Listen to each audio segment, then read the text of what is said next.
ഇപ്പോൾ വേറൊരു ദുരനുഭവം നമുക്ക് വന്നിരിക്കുന്നു. അതാണ് ചൂരൽമല മുണ്ടക്കൈ ദുരന്തം. ആ ദുരന്തത്തിൽ നമ്മുടെ രാജ്യവും ലോകവുമെല്ലാം നമ്മോടൊപ്പം സഹതപിക്കാൻ ഓടിയെത്തി. എല്ലാവരും നമ്മുടെ വിഷമത്തിൽ പങ്കുചേർന്നു. അതെല്ലാം നല്ല കാര്യം തന്നെ.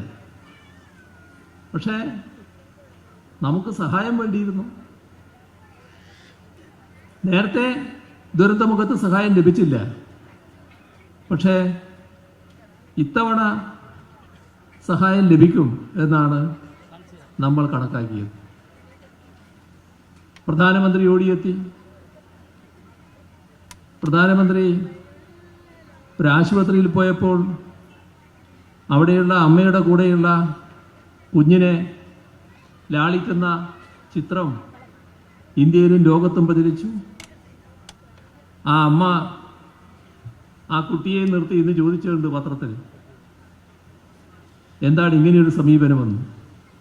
ആരും പ്രതീക്ഷിക്കാത്ത ഒരു നില. ഇതേവരെ ഒരു സഹായവും അതിൻ്റെ ഭാഗമായി ലഭിച്ചില്ല. എന്തുകൊണ്ടാണ് നമ്മോട് ഇങ്ങനെയൊരു നിലപാടെടുക്കുന്നത്? നാം ഈ രാജ്യത്തിൻ്റെ ഭാഗമല്ലേ? ഏതെങ്കിലും തരത്തിലുള്ള കുറവ് നമുക്കുണ്ടോ? ഇന്ത്യ രാജ്യത്തിൻ്റെ അഭിവൃദ്ധിയുടെ കാര്യത്തിൽ സുപ്രധാനമായ പങ്കാണല്ലോ സംസ്ഥാനം വഹിച്ചു പോകുന്നത്. അതിനെക്കുറിച്ച് വല്ല പരാതിയുമുണ്ടോ? ഏതെങ്കിലും തരത്തിൽ സംസ്ഥാനത്തെ കുറ്റപ്പെടുത്തുന്നത് നമ്മൾ കേട്ടിട്ടുണ്ടോ? വിവിധ മേഖലയിൽ ഗണ്യമായ സംഭാവനയാണ് നമ്മുടെ സംസ്ഥാനം ചെയ്യുന്നത്. നാം ഒരു കാര്യം ചെയ്യുമ്പോൾ അത് സംസ്ഥാനത്തിൻ്റേത് മാത്രമായിട്ടല്ല വരുന്നത്, രാജ്യത്തിന് കൂടി ഉപകരിക്കുന്നതാണ്. ഇപ്പോൾ വിഴിഞ്ഞം പോർട്ട് നമ്മൾ പൂർത്തിയാക്കി. അത് കേരളത്തിൻ്റെ പോർട്ട് എന്നല്ല ലോകത്തറിയപ്പെടുക, ഇന്ത്യയിലെ വലിയ പോർട്ട്, ലോകത്തിലെ അപൂർവം പോർട്ടുകളിൽ ഒന്ന്. കേരളമാണ് പൂർത്തിയാക്കിയതെങ്കിലും അറിയപ്പെടുന്നത് അങ്ങനെയായിരിക്കും. നമ്മളിവിടെ ഡിജിറ്റൽ യൂണിവേഴ്സിറ്റി യാഥാർത്ഥ്യമാക്കി. ആ ഡിജിറ്റൽ യൂണിവേഴ്സിറ്റി കേരളത്തിലാണെങ്കിലും ഇന്ത്യ രാജ്യത്തിലെ ആദ്യത്തെ യൂണിവേഴ്സിറ്റിയാണ് ഡിജിറ്റൽ യൂണിവേഴ്സിറ്റി. ഇന്ത്യയിൽ ഡിജിറ്റൽ യൂണിവേഴ്സിറ്റി ഉണ്ട് എന്നാണ് ലോകം കാണുക. ആധുനിക കാലത്തിൻ്റെ നേട്ടം നമ്മുടെ രാജ്യത്ത് എങ്ങനെ വരുന്നു എന്നതിൻ്റെ നിദർശനമായിട്ടാണത് മാറുന്നത്. അതോടൊപ്പം തന്നെ ഡിജിറ്റൽ സയൻസ് പാർക്ക്, അതും രാജ്യത്ത് ആദ്യത്തേതാണ്.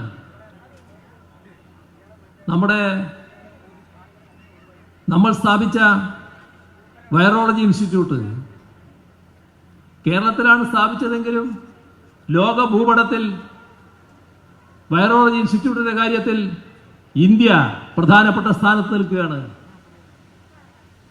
ഇങ്ങനെ എത്രയെത്ര കാര്യങ്ങൾ, ഏതെല്ലാം തരത്തിലുള്ള കാര്യങ്ങൾ, മറ്റു മേഖലകൾ.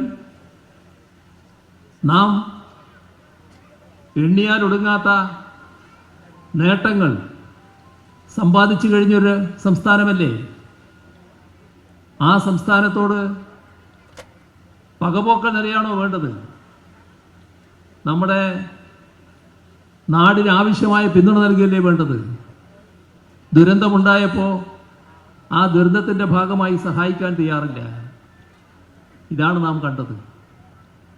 ഇത് അങ്ങേയറ്റം പ്രതിഷേധാർഹമായ കാര്യമാണ്. ഒരു കാര്യം നാം കാണേണ്ടതായിട്ടുണ്ട്. 2018 മഹാപ്രളയകാലത്ത് നമ്മൾ പറഞ്ഞു, വലിയ ദുരന്തമാണ്, നാട് അടിഞ്ഞിരിക്കുന്നു. എന്നാൽ ഈ ദുരന്തത്തിൻ്റെ മുന്നിൽ തലയിൽ കൈവച്ച് നിലവിളിച്ചിരിക്കാനല്ല നാം തയ്യാറാകുന്നത്. ഈ നാട്, നമ്മുടെ നാട് നമുക്ക് പ്രിയപ്പെട്ടതാണ്. ആ നാടിനെ പുനരുദ്ധരിക്കണം, ആ നാടിനെ പുനർജീവിപ്പിക്കണം. അതിൻ്റെ ഭാഗമായി പുനരുദ്ധാരണ പ്രവർത്തനങ്ങൾ നടന്നു. ഇന്ന് ഒരു മാധ്യമം മറ്റൊന്നും പറയാനില്ലാതപ്പോൾ ആ പ്രവർത്തനം പൂർണ്ണമായില്ല എന്ന് പറഞ്ഞുകൊണ്ട് രംഗത്ത് വന്നിരിക്കുകയാണ്. അന്ന് ഏറ്റെടുത്ത പദ്ധതികൾ വലിയ തോതിലുള്ള പദ്ധതികളാണ്, ചെറിയ പദ്ധതികളല്ല. ഇപ്പോൾ ഒരു പദ്ധതി പെട്ടെന്ന് ഓർമ്മ വരുന്നൊരു കാര്യമാണ്. മഴ പെയ്താൽ വയനാട്ടിലേക്ക് പോകാൻ പറ്റില്ല, അപ്പോൾ ചുരം ബ്ലോക്കാവും. എന്താണ് വഴി? അതിനൊരു ബദൽ പാത വേണം, ഒരു തുരങ്കപാത. ആ തുരങ്കപാത ഈ പദ്ധതിയുടെ ഭാഗമാണ്. തുരങ്കപാത എന്നത് പെട്ടെന്നങ്ങ് നടപ്പാക്കാനാവുന്നതല്ല, അതിൻ്റെതായ പഠനം നടക്കണം. അതുമായി ബന്ധപ്പെട്ട നിരവധി പാരിസ്ഥിതിക ക്ലിയറൻസ് അടക്കമുള്ള അനുമതികൾ വാങ്ങണം. ആ പ്രവർത്തനങ്ങൾ ഫലപ്രദമായി നടന്നുകൊണ്ടിരിക്കുകയാണ്.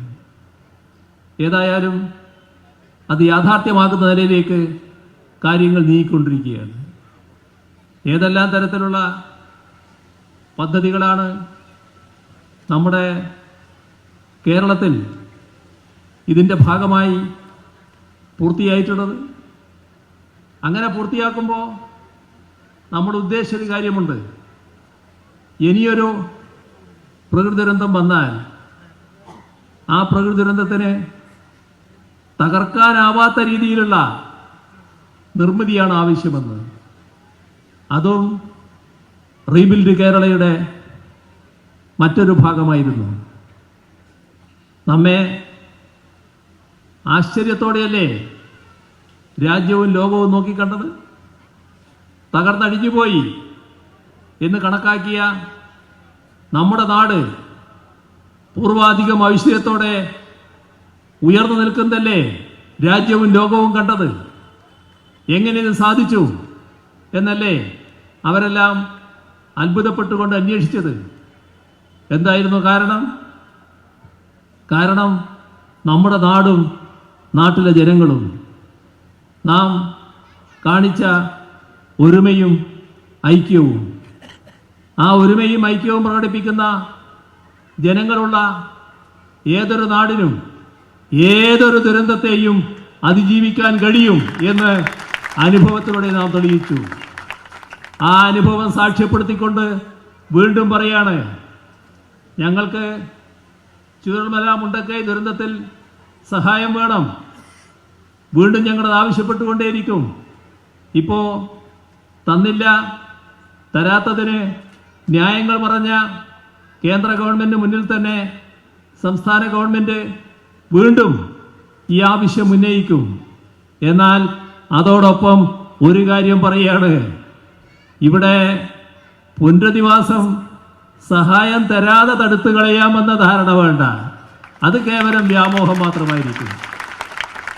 ഞങ്ങൾ പ്രഖ്യാപിച്ച പുനരധിവാസം ഒരു ടൗൺഷിപ്പും അവിടെ മതിയായ സൗകര്യങ്ങളോടെയുള്ള താമസ സൗകര്യവും അതോടൊപ്പം പൊതുവായ ഒരു സമൂഹത്തിന് എന്തെല്ലാം വേണോ അതെല്ലാം അടങ്ങുന്ന ഒരു ടൗൺഷിപ്പ് നിർമ്മിക്കലുമാണ്.